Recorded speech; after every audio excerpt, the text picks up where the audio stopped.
Hello, everyone. Welcome to another episode of John's Cancer Experience, brought to you by the Acne Movement, where I am trying to plant the seed of epiphany within your minds. But for this program, I am outlining my cancer experience for the world. It's been so long since I posted, I had to go back and watch my prior video to see where I had left off. At the end of the last video, I had a catheter installed and I was draining 1,000 milliliters of fluid every other day. But it was painful long about 500 milliliters. And I'd continue going, and I'd just barely reach 1,000 milliliters, if that. And my lungs would hurt all day. So, the doctor recommended I switch to 500 milliliters a day. Everything seemed to be going smoothly.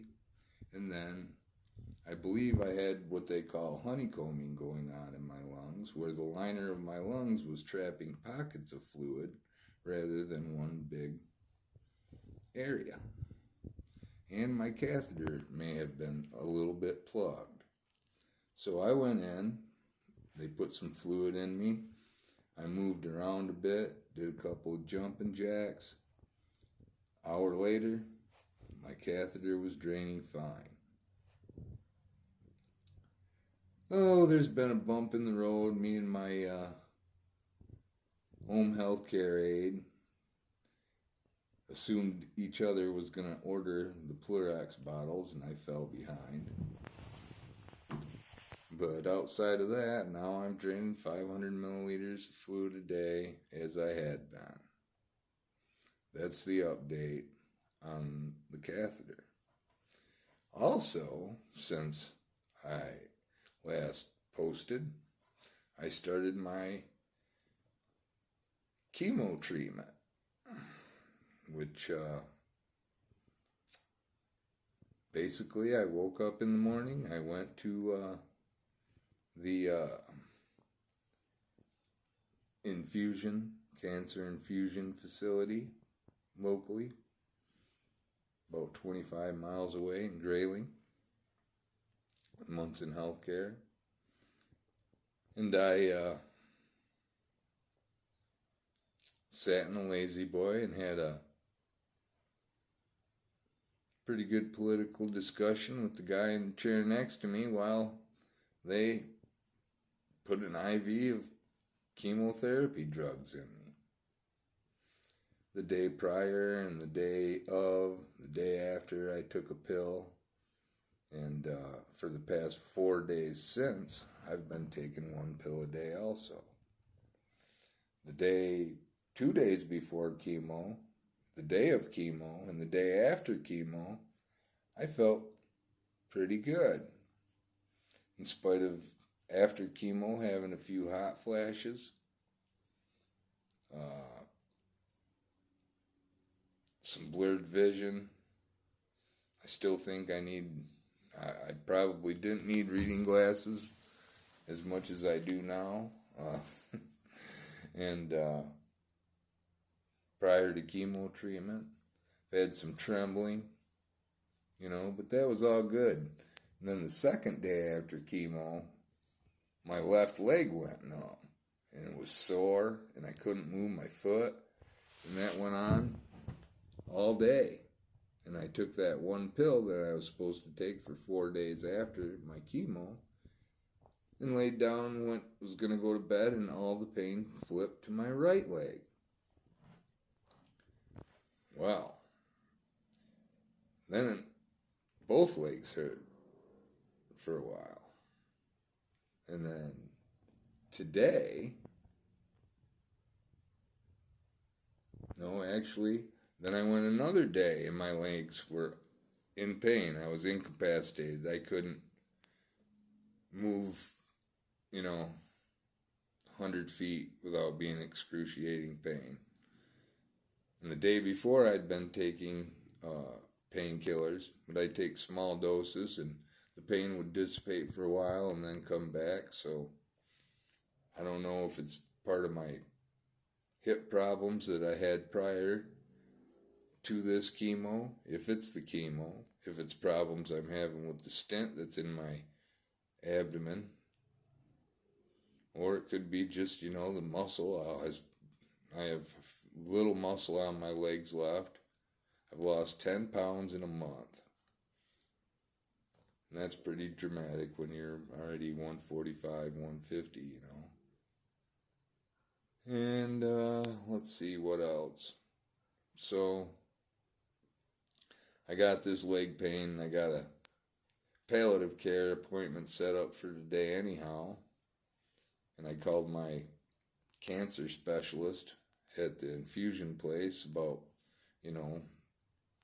the fact my legs hurt, and at one point my thigh even got red, like really stiff. It was crazy. Almost bruised and hard. And then later on it just kind of went away. But yeah, walking, impossibility. So my upper body feels pretty good outside of breathing in, and I get a little pain in my chest where that cancer's at, So anyhow, I went to the palliative care meeting today. It's just about end-of-life stuff, and maybe pain management, prior to hospice. I also went to interventional radiology to pick up some bottles to get me by on my flushing. So, boy, that hospital's kind of screwed up. I had to take a shuttle everywhere I went. It was something else. But, small hospital. Probably not a lot of places to build a hospital in Traverse City. It's so freaking hilly. I don't know. But anyway, I've been fairly happy with the treatment I've received. Seems a little bit better than it had been in the past, but when you're dealing with specialists, they probably ought to be right on. So, and I don't really have much anything else to say. Update on my life. My friend Chris got his new pad and my old pad insulated. Now I'm supposed to drywall it and I can't walk.